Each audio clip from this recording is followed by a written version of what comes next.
In the heart of Atlanta, Georgia, where the humid air clings to your skin like a second layer, and the sprawling suburbs hide secrets behind manicured lawns and white picket fences, a tragedy was brewing. It was the kind of story that would make headlines, the kind that would have neighbors whispering behind closed doors, and the kind that would leave a community forever changed. Our story begins with Marcus Johnson, a respected state police officer known for his unwavering dedication to the law and his picture perfect family. At 38 years old, Marcus was living what many would consider the American dream. He had a beautiful wife, Shanice, four adorable children, and a career that made him feel like he was making a difference in the world. But as we all know, appearances can be deceiving. And in the Johnson household, the facade was about to crumble in the most devastating way imaginable. Marcus Johnson stood tall and proud in his crisp blue uniform, his badge gleaming in the Georgia sun. He'd been with the state police for 15 years, and there wasn't a day that went by when he didn't feel grateful for the life he'd built. As he pulled into the driveway of his suburban home, he couldn't help but smile. The sound of children's laughter drifted through the open windows, a melody that never failed to lift his spirits after a long day on the job. Inside, his wife Shanice was in the kitchen, her nurse's scrubs replaced by an apron as she prepared dinner. The aroma of her famous fried chicken filled the air, making Marcus's mouth water. "Daddy's home!" squealed 8-year-old Zoe, the youngest of the Johnson children, as she ran to greet her father. Marcus scooped her up in his arms, planting a kiss on her forehead. "Hey there, princess! Where are your brothers and sister?" "Upstairs," Zoe giggled. "They're fighting over the PlayStation again." Marcus chuckled, setting Zoe down and heading upstairs to break up the inevitable squabble between 12-year-old twins Jamal and Jada and 10-year-old Tyson. As he reached the top of the stairs, he paused for a moment, taking in the scene before him. The sounds of his children's playful bickering, the smell of home-cooked food, the warmth of family life. It was everything he'd ever wanted. Little did Marcus know that this idyllic life was built on a foundation of lies, and it was about to come crashing down around him. Every Saturday, without fail, the Johnsons would host a barbecue in their backyard. It was a tradition that had started years ago, a way to unwind after a long week and catch up with friends and neighbors. And every Saturday, without fail, Darius Williams would be there. Darius and Marcus had been best friends since high school. They'd played football together, graduated together, and even joined the police academy together. But while Marcus had risen through the ranks, Darius had left the force after a few years, opting instead for a career in private security. As Marcus fired up the grill, he spotted Darius making his way through the side gate, a six-pack of beer in one hand and his signature charming smile on his face. "Hey, brother," Darius called out, his deep voice carrying across the yard. "Hope you're ready to taste some real barbecue today." Marcus laughed, shaking his head. It was an old joke between them. Darius always claimed he could outdo Marcus on the grill, but he never quite managed it. "In your dreams, D?" Marcus shot back good-naturedly. "But feel free to keep trying." As the afternoon wore on, the backyard filled with the sounds of laughter and conversation. Neighbors drifted in and out, drawn by the smell of grilling meat and the promise of good company. Shanice moved among the guests, her nurse's instincts kicking in as she made sure everyone had enough to eat and drink. Marcus couldn't help but notice the way Darius's eyes followed her, lingering a little too long on her curves as she bent to pick up a dropped napkin. He shook off the thought. Darius was his best friend, practically a brother. He'd known Shanice almost as long as Marcus had. It was natural that they'd be close. Besides, Marcus trusted his wife implicitly. Shanice was devoted to their family, always putting the kids first. She'd been there for him through thick and thin, supporting his career even when it meant long hours and missed family dinners. As the sun began to set, casting long shadows across the yard, Marcus raised his beer in a toast. "To good friends and family," he said, his eyes sweeping across the gathering. "To family," Darius echoed, his gaze locked on Shanice. If Marcus had known then what he knows now, he might have seen the glint in Darius's eye for what it was. But hindsight, as they say, is 20/20. It was a routine medical checkup that changed everything. Marcus had always been diligent about his health, knowing that his job as a state police officer required him to be in top physical condition. So when his doctor suggested a full panel of tests, including genetic screening, he didn't think twice about it. He sat in the sterile examination room, absently flipping through an outdated magazine as he waited for the doctor to return with his results. When the door finally opened, the grave expression on Dr. Patel's face made Marcus's stomach drop. "Mr. Johnson," Dr. Patel began, his voice carefully neutral, "I'm afraid I have some unusual news." Marcus straightened in his chair, his police training kicking in as he braced himself for whatever was coming. "What is it, Doc? Just give it to me straight." Dr. Patel took a deep breath. "Mr. Johnson, the genetic screening we did, it's revealed some inconsistencies that I think you need to be aware of." "Inconsistencies?" Marcus repeated, his brow furrowing. "What kind of inconsistencies?" "Well," Dr. Patel said, choosing his words carefully, "the results indicate that you are not the biological father of your children." The words hit Marcus like a physical blow. He felt the air leave his lungs as if he'd been punched in the gut. "What?" he managed to choke out. That's impossible. There must be some mistake." Dr. Patel shook his head sadly. "I'm afraid not, Mr. Johnson. We ran the tests multiple times to be sure. The genetic markers clearly show that while you are related to your children, they share some of your DNA, you are not their father. It appears they are your nephews and nieces." Marcus's mind reeled. Nephews and nieces? But he was an only child. How could this be possible? As if reading his thoughts, Dr. Patel continued. "This suggests that the biological father is likely a close relative of yours, a brother, perhaps, or a first cousin." Marcus felt as if he were drowning, struggling to make sense of what he was hearing. He had no brothers, no first cousins. The only person who was close enough to be considered family was... The realization hit him like a freight train. Darius. Darius, who had been his best friend for over 2 decades. Darius, who was at every family gathering, every barbecue, every birthday party. Darius, who Marcus had caught looking at Shanice with that lingering gaze. "Mr. Johnson?" Dr. Patel's voice seemed to come from far away. "Are you all right? Do you need a moment?" Marcus stood up abruptly, nearly knocking over his chair. I have to go," he mumbled, stumbling towards the door. As he burst out of the clinic into the bright Atlanta sunshine, Marcus felt as if his entire world had tilted on its axis. Everything he thought he knew, everything he had built his life around, was suddenly thrown into question. He got into his car, his hands shaking as he gripped the steering wheel. For a long moment, he just sat there, staring blankly ahead as the full weight of the revelation crashed over him. His children, Jamal, Jada, Tyson, and little Zoe, they weren't his. At least not biologically. And Shanice, his beloved wife of 14 years, had been lying to him all this time. As the initial shock began to wear off, a new emotion started to bubble up inside Marcus. Rage. Pure, unadulterated rage. With a screech of tires, he pulled out of the parking lot. He needed answers, and he needed them now. Little did Marcus know, his quest for the truth would set in motion a chain of events that would end in tragedy, forever altering the lives of everyone involved. Marcus's police cruiser tore through the streets of Atlanta, sirens silent but lights flashing, clearing a path through the afternoon traffic. His mind was a whirlwind of emotions, betrayal, anger, confusion, all battling for dominance as he struggled to make sense of what he'd just learned. He pulled up in front of his house, the home he'd thought was filled with love and trust, now tainted by lies and deceit. As he stormed up the front walk, he could see Shanice through the window, folding laundry in the living room, completely unaware that her world was about to implode. Marcus burst through the front door, causing Shanice to jump in surprise. "Marcus," she said, her voice laced with concern. "What's wrong? Why are you home so early?" He stood there for a moment, just staring at her. This woman he'd loved for so long, the mother of his children, or so he'd thought. How could she have done this to him? "How long?" he finally managed to growl out. Shanice's brow furrowed in confusion. "How long, what, honey? What's going on?" "Don't honey me," Marcus exploded. "How long have you been sleeping with Darius?" The color drained from Shanice's face. She took a step back, her hands trembling as she set down the shirt she'd been folding.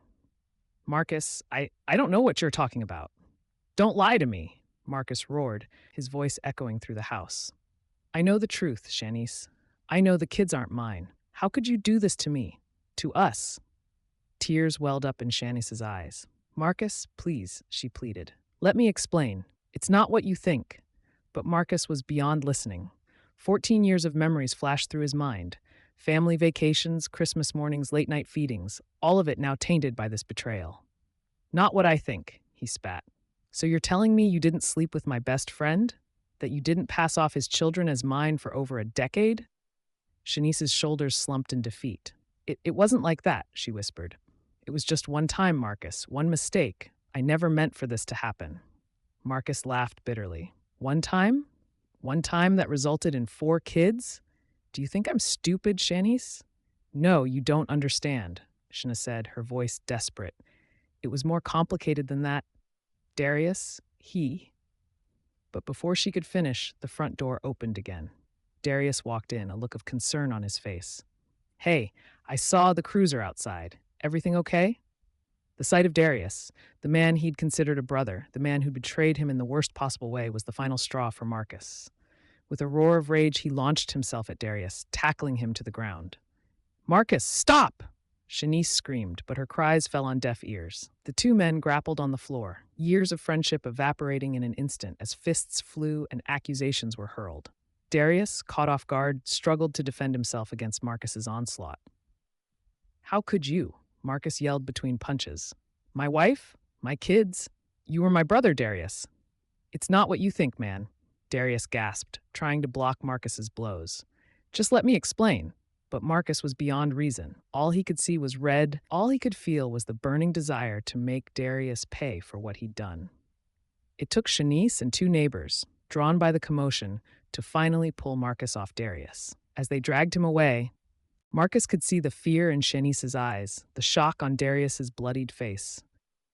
This isn't over, Marcus growled as he shrugged off the restraining hands. Not by a long shot. He stormed out of the house, ignoring Shanice's pleas for him to come back to listen. He got into his cruiser and drove off, tires screeching, leaving behind a scene of chaos and broken trust.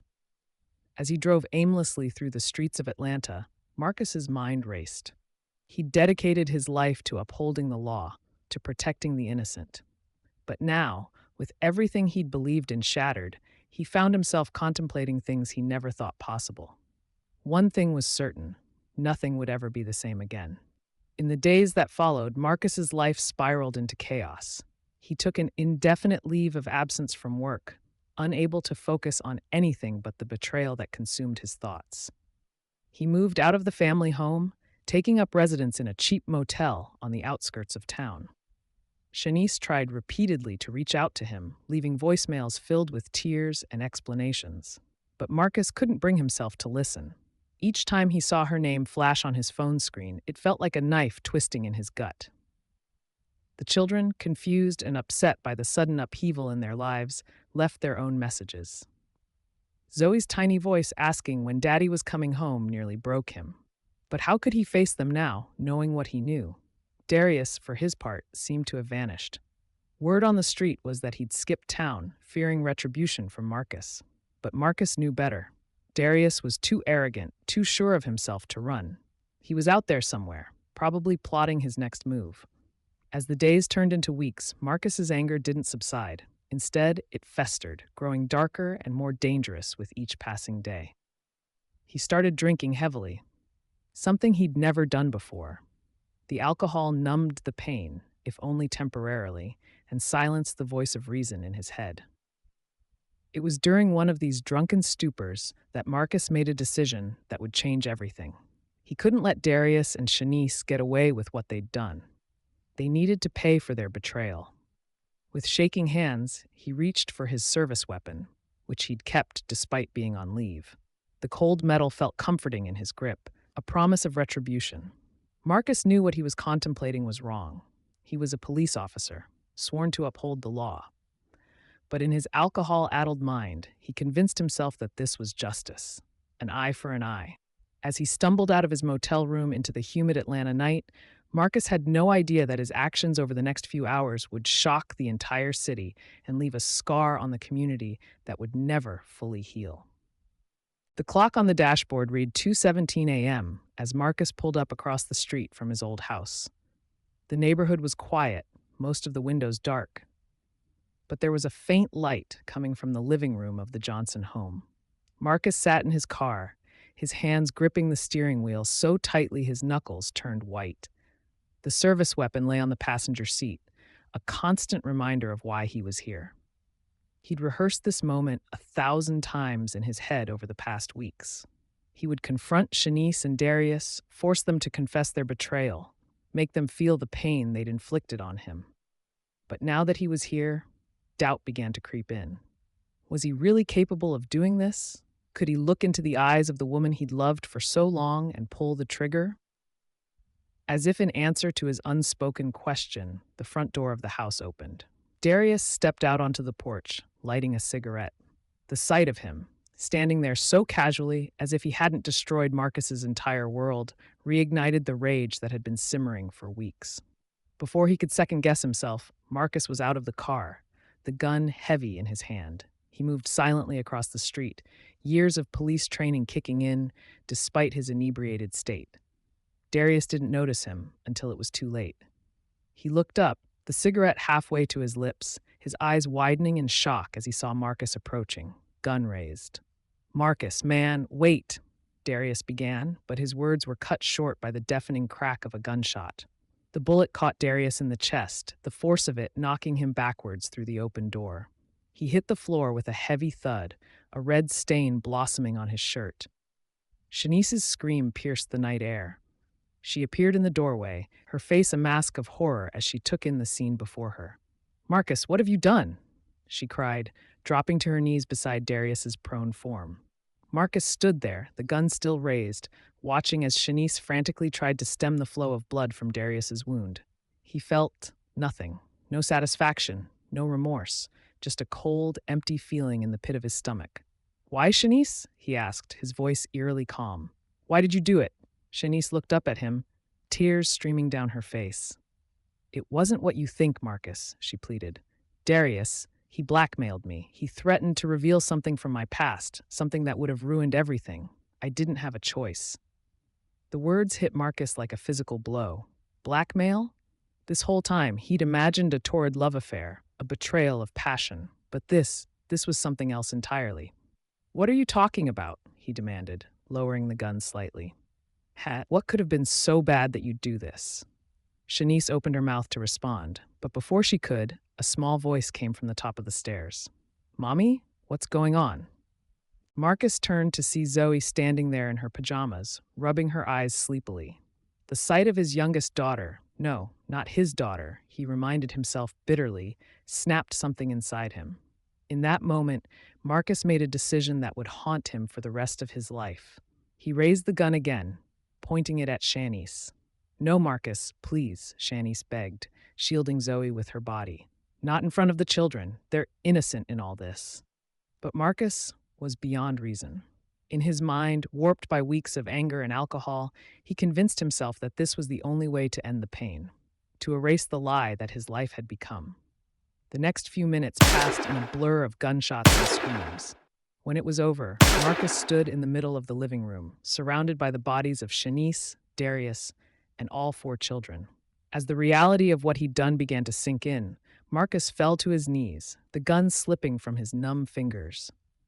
In the distance, he could hear sirens approaching. His colleagues, coming to arrest one of their own. Marcus knew there was no coming back from this. He had crossed a line that could never be uncrossed. As he waited for the inevitable, he couldn't help but wonder how things had gone so terribly, horribly wrong. The news of the Johnson family massacre sent shockwaves through Atlanta. The story dominated headlines for weeks, a tragic tale of betrayal, secrets, and unthinkable violence. Marcus Johnson, once a respected state police officer, was now the most hated man in Georgia. He offered no resistance when his former colleagues arrived at the scene, surrendering quietly as he was led away in handcuffs. The trial that followed was a media circus. Every sordid detail of the case was laid bare for the public to dissect. The revelation of Darius's blackmail scheme added another layer of complexity to an already convoluted story. It emerged that years ago, before she met Marcus, Shanice had been involved in a car accident while driving under the influence. A young child had been seriously injured. Darius, who had been a rookie cop at the time, had helped cover it up in exchange for sexual favors. He had held this over Shanacy's head for years, using it to manipulate her into continuing their affair, even after she married Marcus. The defense tried to paint Marcus as a victim, a man driven to the brink by an unimaginable betrayal. But the prosecution argued that nothing could justify the cold-blooded murder of 4 innocent children. In the end, the jury found Marcus guilty on all counts. He was sentenced to life in prison without the possibility of parole. As he was led out of the courtroom for the last time, Marcus caught sight of his parents in the gallery. The look of anguish and disappointment on their faces was almost more than he could bear. He realized then that his actions hadn't just destroyed his own life, but had rippled out to affect so many others. In the years that followed, the Johnson case became a cautionary tale, a stark reminder of how quickly a seemingly perfect life could unravel. Books were written, documentaries were made, all trying to make sense of the senseless tragedy. For the community of Atlanta, the wounds were slow to heal. The house where the massacre took place stood empty for years, a grim reminder of what had transpired there. Eventually, it was torn down, and a small memorial park was built in its place. And in a maximum security prison cell, Marcus Johnson sat alone with his thoughts, haunted by the faces of his children, children he had loved and raised, regardless of their biological parentage.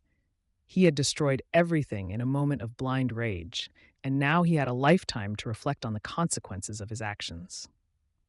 As for the truth about the children's paternity, it died with Shanice and Darius. The genetic tests showed that Marcus was related to the children, but not their father. The most likely explanation was that Darius was indeed Marcus's half-brother, the product of an affair Marcus's father had before he was born. But without Darius or Marcus's father alive to confirm it, this remained just another unanswered question in a case full of them. In the end, the Johnson family tragedy served as a grim reminder of the devastating consequences of betrayal, the weight of secrets, and the terrible power of unchecked anger.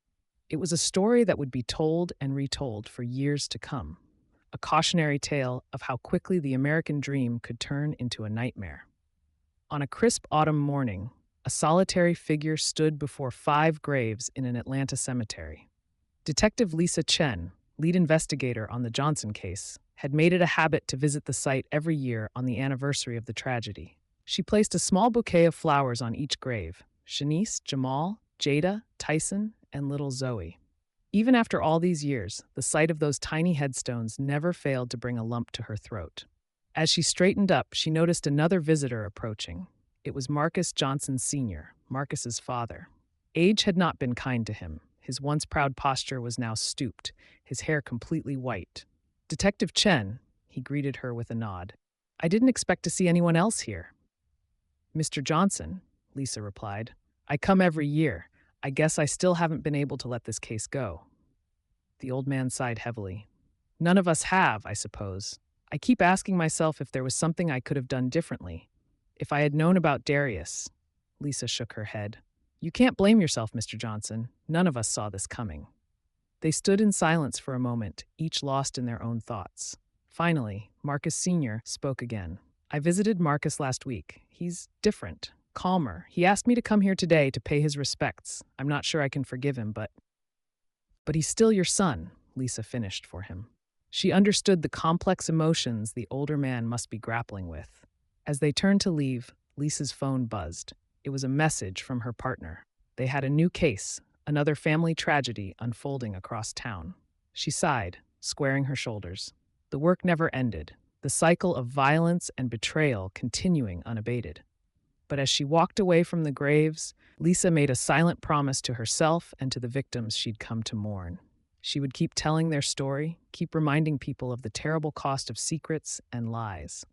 Because maybe, just maybe, if enough people heard it, another family could be saved from a similar fate. As she reached her car, Lisa cast one last glance back at the graves. The Johnson case had changed her, had changed the entire city of Atlanta. It was a wound that might never fully heal, but in remembering, in continuing to seek justice for victims like Shanice and her children, perhaps some good could come from this tragedy after all.